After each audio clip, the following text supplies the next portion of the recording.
అగ్రిగోల్డ్ సంబంధించినటువంటి ఖాతాదారులు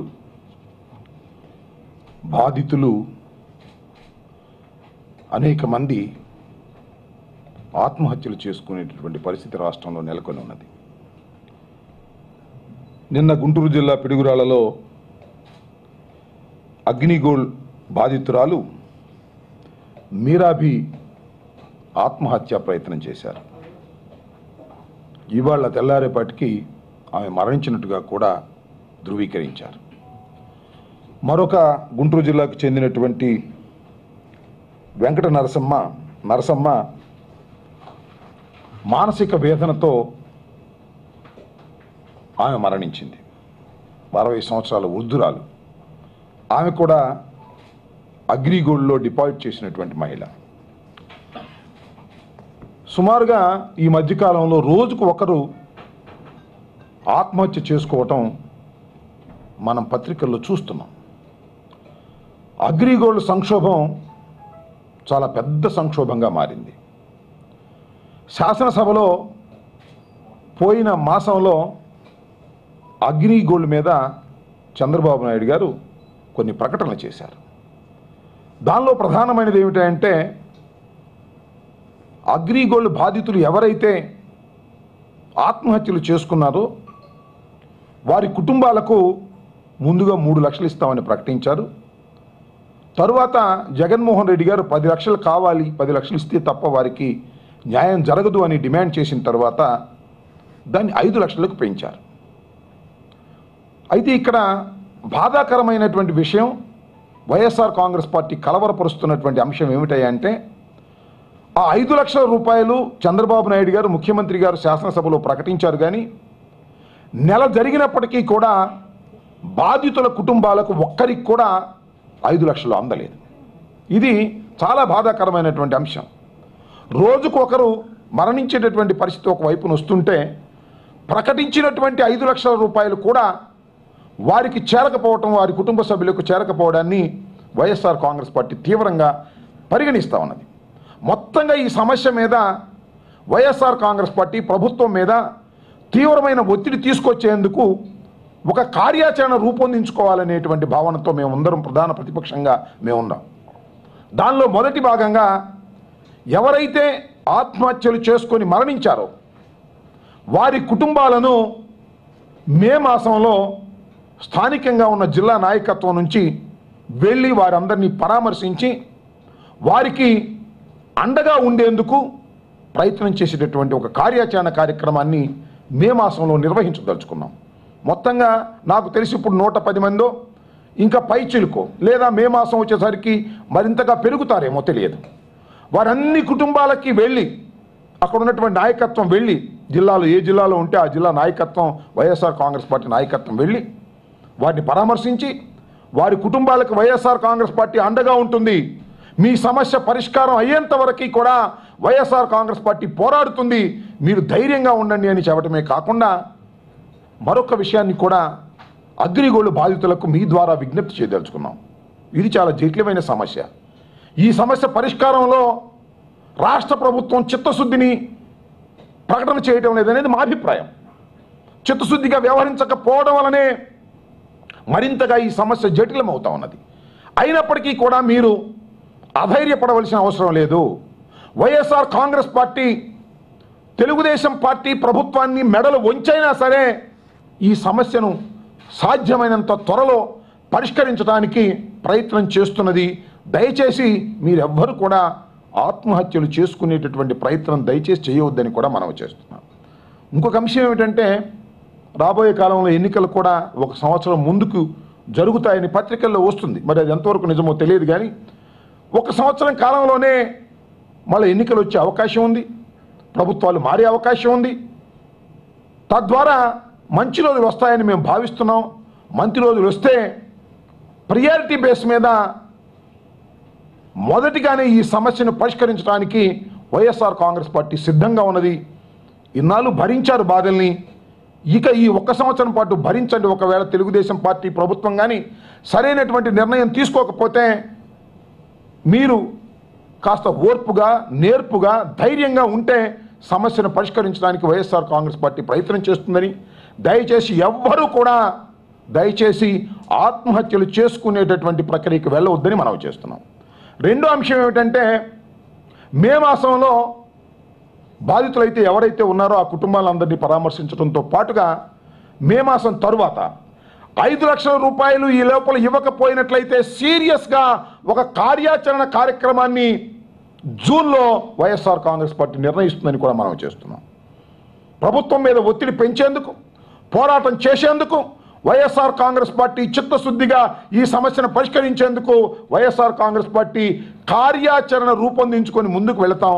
ఆ కార్యాచరణని మే మాసం ఎండింగ్కి ప్రకటిస్తామని కూడా ఈ సందర్భంగా చెప్పదలుచుకున్నాం. నేను ఇంకొక అంశాన్ని ఈ సందర్భంగా చెప్పదలుచుకున్నది ఏమిటంటే, దురదృష్టం, అగ్రిగోల్డ్ సంబంధించినటువంటి సమస్య రోజు రోజుకి జటిలమవుతా ఉన్నది. నిజంగా మన రాష్ట్రంలో 19,50,000 మంది కుటుంబాలు, జనాభా కాదు కుటుంబాలు, ఈ అగ్రిగోల్డ్ డిపాజిటర్స్ ఉన్నారు. అంతేకాకుండా ఇతర రాష్ట్రాల్లో 12,50,000 మంది ఉన్నారు. మొత్తంగా చూస్తే 32 లక్షల కుటుంబాలు అగ్రిగోల్డ్కు సంబంధించినటువంటి డిపాజిట్స్లో కానీ వారితో ఉన్నటువంటి భూముల పంపకంలో కానివ్వండి వారు ఇన్వాల్వ్ అయి ఉన్నారు. నిజంగా 32 లక్షల మంది కూడా కుటుంబాలు వాళ్ళ బాధితులుగా ఉన్నటువంటి సందర్భం. ఇక్కడ ఇంకొక విషయం ఏమిటంటే, అగ్రిగోల్డ్ బాధితులకు ఇవ్వవలసినటువంటి మొత్తం, అగ్రిగోల్డ్ ఆస్తులు రెండింటినీ బేరుజు వేసి చూస్తే సింపుల్గా ఏమనిపిస్తుందంటే, అగ్రిగోల్డ్కు ఉన్న ఆస్తుల కన్నా కూడా అగ్రిగోల్డ్ ఇవ్వవలసినటువంటి డిపాజిట్స్ తక్కువ. అంటే సమస్య పరిష్కరించడానికి చాలా సులువైంది. ఎందుకంటే అగ్రిగోల్డ్ ఆస్తులు చాలా పెచ్చుగా ఉన్నాయి, అగ్రిగోల్డ్ బాధితులకు ఇవ్వవలసిన సొమ్మేమో తక్కువగా ఉన్నది. కాబట్టి ఈజీగా దాన్ని మనం పంపిణీ చేయవచ్చు. కానీ ఈ ప్రభుత్వం అది చేయటంలో పూర్తిగా విఫలమైందని మనం చేస్తున్నాం. ఎందుకు విఫలమైందో నాకు తెలియదు. నాకు తెలిసినంతవరకు అగ్రిగోల్డ్ భూముల మీద చంద్రబాబు నాయుడు గారు, లోకేష్ బాబు గారు, కొందరు మంత్రుల కన్నుబడి ఆ భూముల్ని కాజేయాలనే దుర్బుద్ధితో ఉండటం వలనే సమస్య జటిలమవుతున్నది.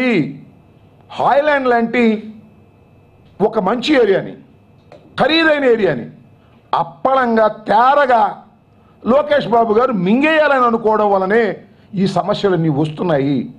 నిజంగా ప్రభుత్వం చిత్తశుద్ధితో వ్యవహరించి ఉన్నట్లయితే ఈ పాటికి సమస్య ఒక కొలిక్కి వచ్చి ఉండేదని మా అభిప్రాయం. వైఎస్ఆర్ కాంగ్రెస్ పార్టీ కూడా భావిస్తున్నది.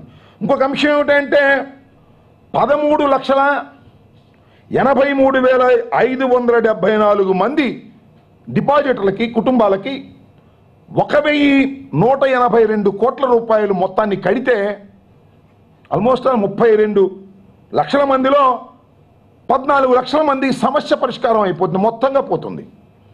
మరి చంద్రబాబు నాయుడు గారు ఎందుకు చేయడం లేదో నాకు అర్థం కావడం లేదు. వైఎస్ఆర్ కాంగ్రెస్ పార్టీ గతంలో కూడా ఒక డిమాండ్ చేసింది. ఏం డిమాండ్ చేసిందంటే, అయ్యా మీరు 1,182 కోట్ల రూపాయలు కట్టే 13 లక్షల 14 లక్షల మందికి మేలు జరుగుతుంది. కాబట్టి అగ్రిగోల్డ్ బాధితులకి ఎక్స్చెకర్ నుంచి, గవర్నమెంట్ నుంచి ముందు ఈ 1,182 కోట్ల రూపాయలు మీ పే చేయండి. తర్వాత అగ్రిగోల్డ్ దగ్గర భూములు కానీ వారికి ఉన్న ఆస్తులు కానీ 7,000కు పైచిలుగ్గా ఉన్నాయి కాబట్టి తర్వాత మీరు జమ చేసుకుందరు. ఇంతమందిని బాధించడం సరైనటువంటి పద్ధతి కాదు, మీరు డిపాజిట్ చేయండి అంటే మరి ఎందుకో చంద్రబాబు నాయుడు గారు మీనమేషాలు లెక్కిస్తున్నారు. ఇది చాలా ప్రభుత్వం చొరవ చూపితే పరిష్కారం అయ్యేటటువంటి సమస్యను కూడా జటిలం చేసేటటువంటి పరిస్థితుల్లో ఇవాళ తెలుగుదేశం పార్టీ ఉన్నది, ప్రభుత్వం ఉన్నది. దీనికి కారణం హాయ్లాండ్ లాంటి ప్రైమ్ ప్రాపర్టీస్ని తెలుగుదేశం పార్టీ నాయకులు లోకేష్ బాబు గారు కాజేయాలనేటువంటి ఒక దుర్బుద్ధి ఉండడం వలన ఇలా జరుగుతూ ఉన్నది. అంతేకాదు, సమస్యను పరిష్కరించడం కంటే అగ్రిగోల్డ్ సంస్థ సంక్షోభంలో ఉంది కాబట్టి సందట్టో సడేమియాలాగా అగ్రిగోల్డ్కు సంబంధించినటువంటి భూములు కానీ, అగ్రిగోల్డ్ యాజమాన్యానికి సంబంధించినటువంటి ఆస్తుల్ని కానీ చౌకగా కాజేయాలనేటువంటి కకృతి కొంతమంది కలిగింది. దానిలో ప్రధానంగా పత్తిపాటి పుల్లారావు గారు అగ్రిగోల్డ్కు సంబంధించినటువంటి హాయ్లాండ్ CEO దగ్గర నుంచి కొన్నారు. అదేమంటే అగ్రిగోల్డ్కు సంబంధించిన భూమి కాదు, ఇది హాయ్లాండ్ CEOకు సంబంధించినటువంటి పర్సనల్ ప్రాపర్టీ అని చెప్తున్నారు. కావచ్చు, కానీ ఆ పర్సనల్ ప్రాపర్టీ కూడా అగ్రిగోల్డ్ CEO గారు దీనిలో దాచుకున్నదనేటువంటి అభియోగం ఉన్నది. దాని మీదే న్యాయ విచారణ చేయమన్నాం. చంద్రబాబు నాయుడు గారు శాసనసభలో బ్రహ్మాండంగా చెప్పారు, సిబిఐ ఎంక్వైరీ కూడా వేస్తాను, నాకు అభ్యంతరం లేదన్నారు. సిబిఐ ఎంక్వైరీ లేదు, ఏ విధమైన ఎంక్వైరీ చేయలేదు. 5 లక్షల రూపాయలు బాధిత కుటుంబాలకు చనిపోయిన వారికి ఇస్తామన్నారు, ఒక పైసా కూడా ఇవ్వనటువంటి పరిస్థితి కనిపిస్తూ ఉన్నది. This is a very serious matter. 32 లక్షల కుటుంబాలకు సంబంధించినటువంటి అగ్రిగోల్డ్ సమస్యని పరిష్కరించడంలో ప్రభుత్వం పూర్తిగా విఫలమైంది. ఈ విఫలమైనటువంటి తీరులో వైఎస్ఆర్ కాంగ్రెస్ పార్టీ ఉద్యమ బాట పట్టవలసిన అనివార్యమైన పరిస్థితి ఏర్పడుతున్నది. దాని కార్యాచరణకి వైఎస్ఆర్ కాంగ్రెస్ పార్టీ ముందుకు వెళ్ళబోతున్నది. ఆ విషయాన్ని చెప్పడం కోసమే ఇవాళ ముఖ్యంగా ఈ ప్రెస్ కాన్ఫరెన్స్ ఏర్పాటు చేయడం జరిగింది. ఉదయం జగన్మోహన్ రెడ్డి గారితో మాట్లాడిన తర్వాత వారు ఈ నిర్ణయాన్ని వెలుబుచ్చారు. కాబట్టి మీరు తక్షణమే కనీసం 5 లక్షల రూపాయలు వారికి చేర్చకపోయినట్లయితే మేము కార్యాచరణకు వెళ్ళబోతున్నాం. మే మాసంలో, మరొకసారి చెప్తాను, మే మాసంలో ఎవరైతే అగ్రిగోల్డ్ బాధితులు ఆత్మహత్యలు చేసుకున్నారో వారి కుటుంబాలను పరామర్శించి వారికి మరో ధైర్యాన్ని పెంపొందింపచేసే కార్యక్రమం ఒకటి. రెండవది, వారి కుటుంబాలు కానీ ఇంకా మిగతా కుటుంబాలు ఎవ్వరూ కూడా ఆత్మహత్యలు చేసుకునేటటువంటి పరిస్థితికి దయచేసి రావద్దని, వైఎస్ఆర్ కాంగ్రెస్ పార్టీ మీకు అండగా ఉంటుందని, రాబోయే కాలంలో మంచి రోజులు వచ్చే అవకాశం ఉందని, మంచి రోజులు వచ్చిన క్షణంలోనే మీ సమస్యను ప్రయారిటీ బేస్ మీద పరిష్కారం చేసి మీకు రావాల్సిన సొమ్మును మొత్తాన్ని ఇచ్చేటటువంటి ఏర్పాటు చేస్తామని ఈ సందర్భంగా మీ ద్వారా అగ్రిగోల్డ్ బాధితులకు సవినయంగా వివరిస్తున్నాం. ప్రభుత్వాన్ని హెచ్చరిక చేస్తూ ఉన్నాం. కాదు, వాతావరణం అలా కనిపిస్తూ ఉన్నది. దయచేసి చేసుకోవద్దని చెప్తున్నాం. మే మాసం తర్వాత ఆత్మహత్యలు పెరుగుతాయా, సంఖ్య పెరుగుతుందా?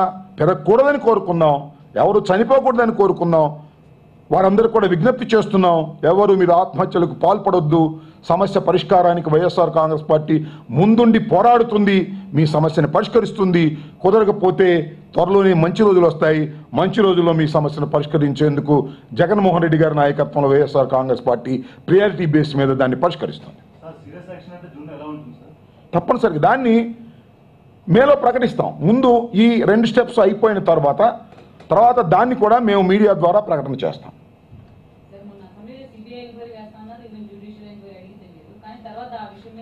చంద్రబాబు నాయుడు గారు శాసనసభలో చెబుతూ సిబిఐ ఎంక్వైరీ చేయడానికి కూడా నాకు అభ్యంతరం లేదన్నారు.